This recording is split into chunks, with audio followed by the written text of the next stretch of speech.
Look at you, dripping wet and still a catch. Suddenly, I realized I was drenched from head to toe with something cold. What's this? What situation have I found myself in? The raucous laughter and the sharp scent made me realize I had been doused with beer. As soon as I realized, anger surged within me. Why am I being doused with beer? I hadn't done anything to deserve this, so why am I facing such humiliation in front of everyone? I couldn't suppress the mix of sadness and rage that welled up within me due to this unjust situation. Since my childhood, I've been nicknamed Nerd.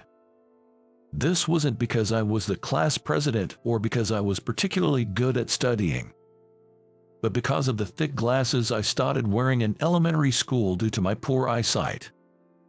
And not just any glasses, but the kind that made me look even more of a nerd because they were so unfashionable.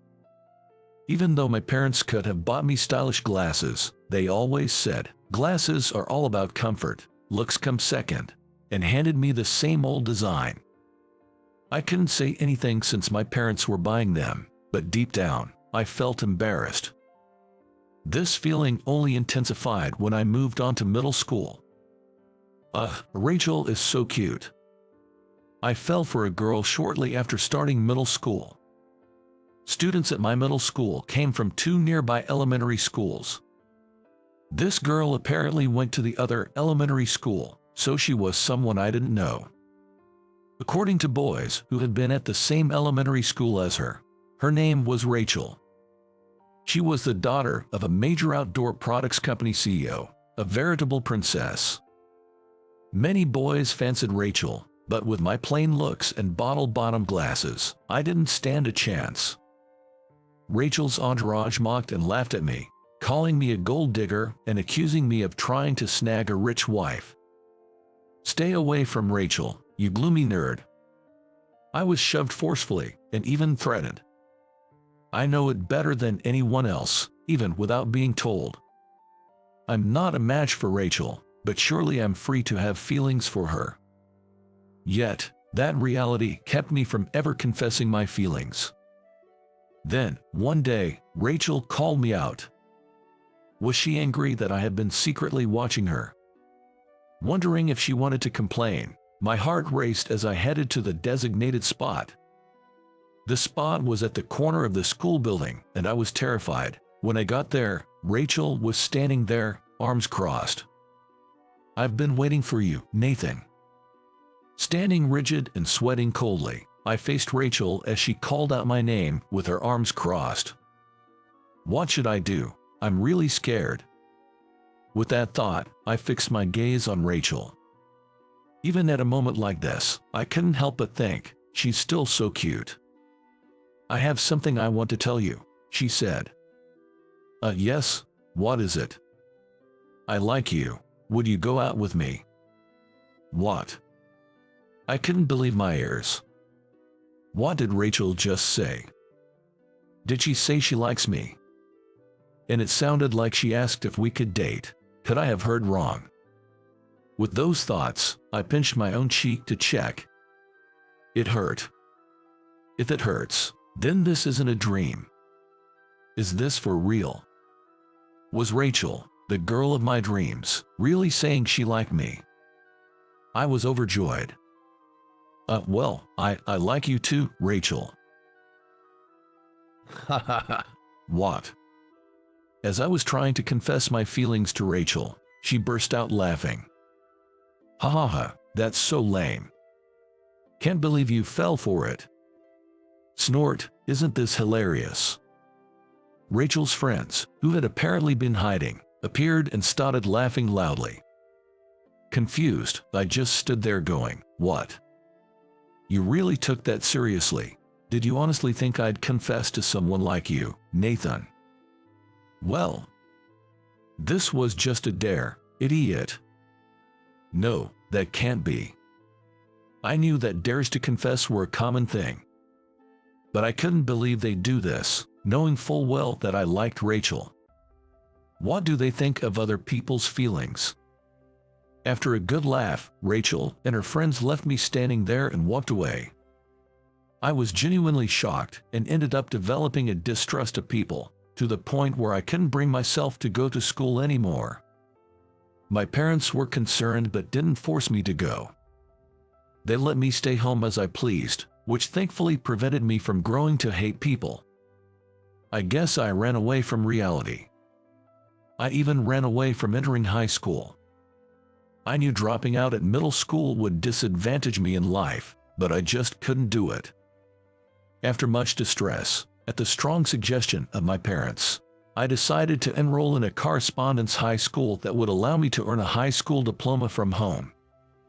I diligently attended classes for 3 years and somehow managed to graduate. While I missed out on a lot by living a reclusive life, I greatly improved my computer skills.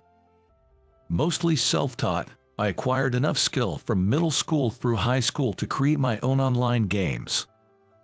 There's a good number of gamers who love indie games. In the online gaming communities, the word of my game spread, and I became somewhat well known among gamers. This led to friendships with other gamers. We usually interacted via chat, but I started wanting to meet and talk more in person. There are things you just can't fully express via chat, and once the idea of meeting up took hold, it wouldn't let go. Meeting in person means we could play games while chatting. Things hard to convey with words could be shown through actions, making the experience much more exciting. But I was hesitant to go outside. I was invited to a meetup, but I considered turning it down. I agonized over it until my parents suggested, why not go out for a change? They had always watched over me without forcing me to go out, even when I stopped attending school and stayed inside. Encouraged by my parents, who had always supported me, I decided to brave the outside and attend the meetup. The meetup was scheduled for late in the evening and in a place far enough that I wouldn't likely run into anyone from middle school. I reassured myself that staying overnight at a hotel would be fine and decided to go. Once there, since it was a gathering of online friends, I quickly became comfortable with everyone. Talking and sharing stories, including those of others who had re-entered society from seclusion, made me feel like I could do it too. After that first meetup, I surprisingly managed to re-enter society quite easily. It was simpler than I thought. I started with a night job that didn't require customer interaction. A factory job where I could wear a mask and not worry about other people's eyes felt right, and as I got used to it, I moved on to night shifts at a convenience store. Gradually stepping up as advised made going outside enjoyable. And my parents were overjoyed at my growth, which made me incredibly happy. The meetups didn't end at just the first one, they became a monthly event. During one of these gatherings, I met a woman who claimed to be a fan of the games I had created. Nice to meet you, I'm a huge fan of your games. Thank you, I appreciate that. My name is Amber, I've been a fan since your first game, man. Amber praised my game enthusiastically, saying, this part was amazing and it was really challenging to obtain that item, as she shared all the things she found fascinating. Her enthusiasm made me increasingly embarrassed. I even made my own merchandise for the game characters since there weren't any official ones. Really? See, I tried to make it look like them. The strap she showed me definitely featured characters from my game. She modestly suggested it might not look much like them, but the key characteristics were unmistakably captured. Anyone familiar with my game would recognize them immediately. No, this is amazing. My games were just indie projects, without any sponsorship. I hadn't even considered making merchandise, let alone had the talent for it. After all, it was just a hobbyist project that happened to get some attention among gamers. Custom merchandise would be costly and time-consuming to produce. It really means a lot that you like my games so much. Thank you. Not at all. I was genuinely touched by her enthusiasm. So, Nathan, I was wondering. Yes, what about? Would you let me invest in your talent? Excuse me. What did Ember just say? Invest in my talent. I found myself thinking about what investment actually meant, which felt entirely out of place. I don't think your talent should be buried in indie games. It deserves to be known by everyone. Could you give me a moment to think?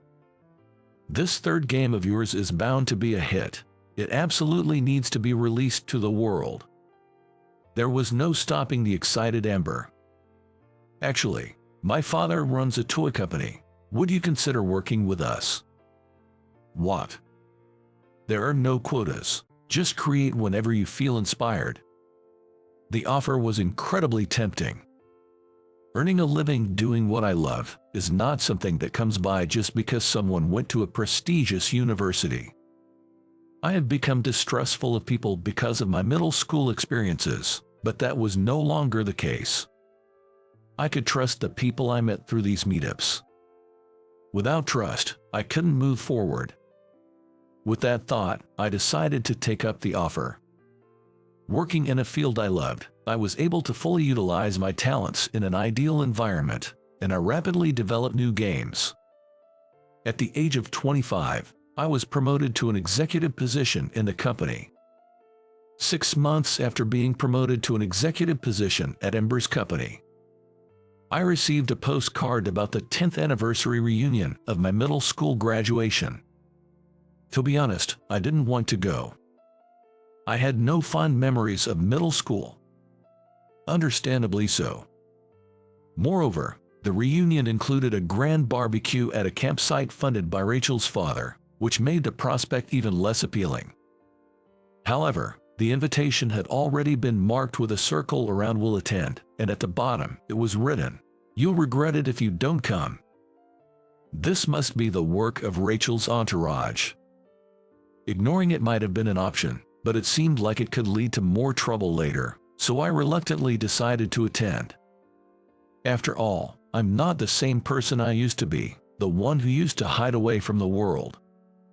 On the day of the reunion, as I arrived at the designated campsite, classmates who had turned a blind eye back then approached me with laughter. "Hey, Nathan, long time no see." "Yeah. Did you finally graduate from being a shut-in?" I felt more exasperated than angry at the rude greeting upon our reunion. It was clear that even past the age of 25, some hadn't matured beyond their childish behavior. I brushed off their teasing and focused on the meal in front of me. The food, prepared with high-quality ingredients, including freshly grilled meat and vegetables, was delicious. I had no interest in reminiscing about the past. I decided to at least enjoy the meal I had paid for and then leave. "Oh, if it isn't Nathan." An unwelcome voice reached my ears, and I grimaced before looking up. After swallowing the piece of meat in my mouth, I saw Rachel, dressed more flamboyantly than before, standing there. Considering it was a campsite, her revealing outfit and heels seemed dangerously inappropriate. "If you're here, you should at least say hello to me." Her arrogance hadn't changed. Rachel's condescending approach irritated me. However, not wanting to start a fight, I greeted her with a purely perfunctory "it's been a while." Unaware or perhaps too drunk to notice, Rachel continued to laugh boisterously. "How about it? All these products are from my company. This and this, even that grill over there, all state-of-the-art." As she began to boast about her family's business, other classmates started to look away with tired expressions, murmuring, "Here she goes again, and it's starting." People were mostly fiddling with their phones, responding half-heartedly. Perhaps frustrated by the lack of response, Rachel directed her anger at me, who had been ignoring her. Splash! What? Something cold hit my face, leaving me momentarily stunned. "Listen, when people are talking to you, why are you ignoring me?" Rachel's shrill voice and the smell emanating from my body made me realize she had doused me with beer. What was this suddenly happening?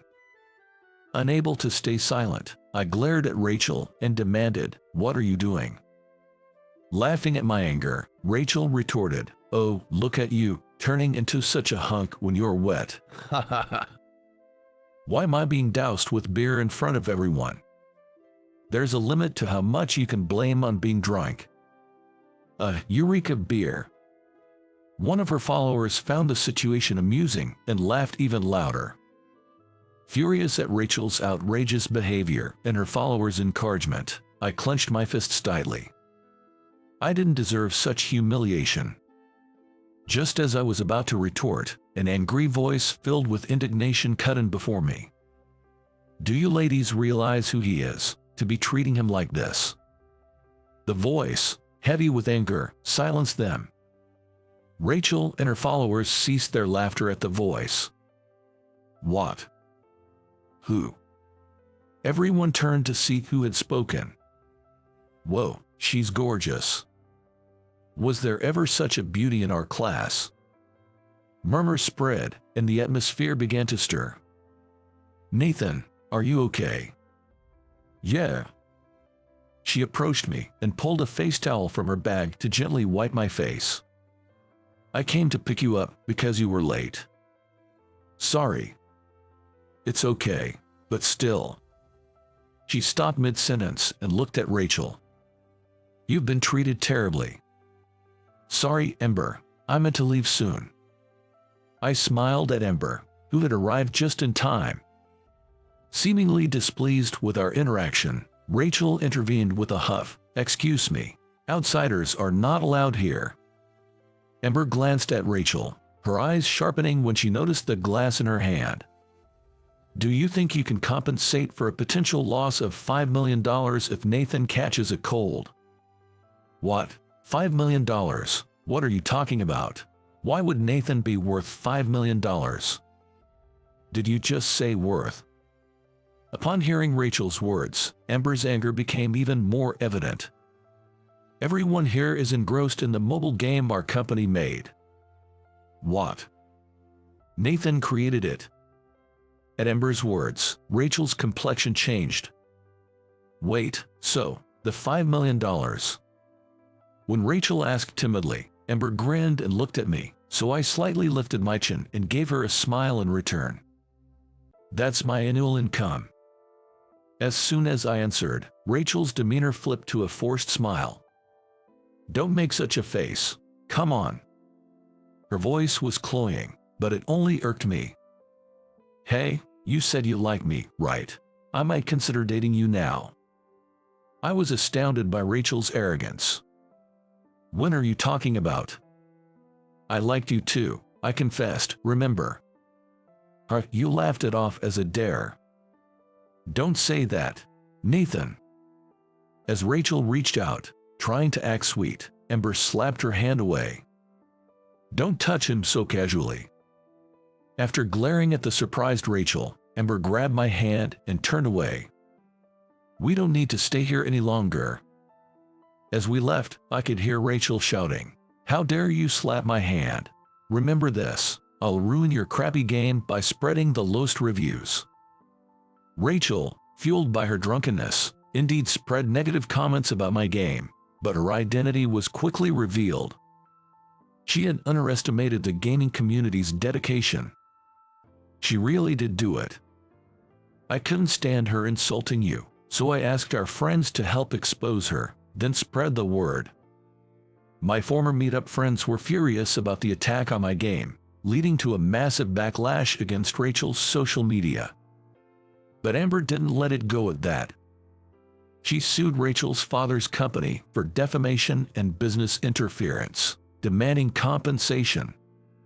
Since she had recorded the entire conversation, Rachel's father complied with all the lawsuits. When I met him directly, he was a decent man who sincerely apologized to me. He said he'd sell company shares to pay a substantial settlement in one lump sum and disowned his daughter. He severed the parent-child bond, declaring, I won't help you no matter what happens in the future, and truly kicked her out. Rumor has it that after losing her status as the CEO's daughter, Rachel was abandoned by her entourage and ended up isolated, eventually having to start her first part-time job to make ends meet. She reportedly switched jobs frequently, but that's none of my business. I felt guilty for involving her parents in this matter, but it seems Rachel's father was capable. He managed to recover his company by capitalizing on the solo camping boom, which was a relief to hear.